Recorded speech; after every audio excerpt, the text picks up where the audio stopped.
Sa vocation est d'être un outil d'accompagnement des administrés pour tout ce qui relève des difficultés avec l'administration et les services publics. Le Haut-Commissariat à la protection des droits, des libertés et à la médiation est une institution publique, gratuite et facile d'accès.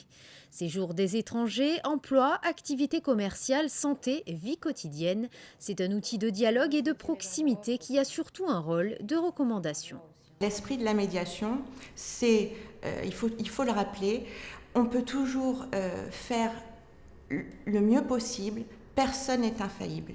Et toute organisation peut avoir une appréciation qui ne soit pas juste d'une situation, tarder dans ses réponses.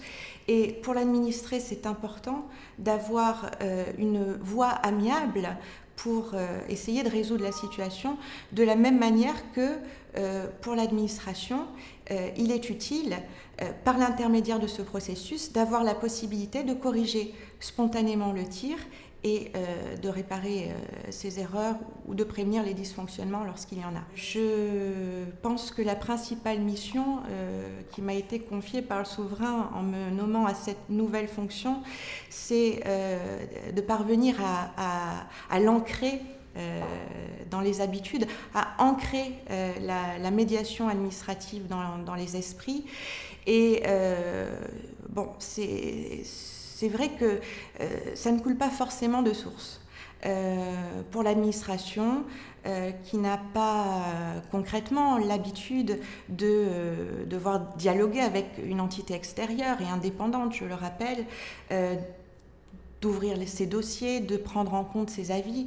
Donc il y a un véritable travail de pédagogie. Le premier rapport annuel vient de paraître. Il présente le fonctionnement du nouveau dispositif de protection des droits et de médiation mis en place et rend compte de l'action du Haut-Commissariat au titre de sa première année d'activité. Si je fais le bilan de l'année écoulée, je pense que d'emblée, on peut dire que c'est une nouvelle institution qui a répondu à un véritable besoin, puisque dans 2/3 des cas, lorsque nous avons estimé la réclamation justifiée, notre intervention a permis de déboucher sur une issue amiable, ce qui veut dire que des situations qui seraient restées dans l'impasse ou qui auraient pris une tournure conflictuelle avant l'existence de cette institution, désormais peuvent être réglées de façon apaisée.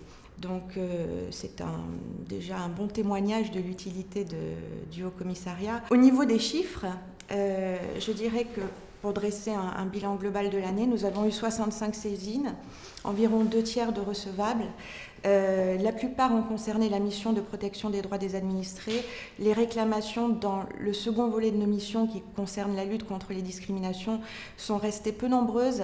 C'est difficile d'interpréter la raison de ce faible nombre de requêtes, mais je pense globalement que cette seconde compétence de l'institution est mal connue encore. Pour ce second exercice, l'action du Haut-Commissariat débuté l'an passé est naturellement appelée à se poursuivre et à s'amplifier par la mise en place de nouvelles initiatives.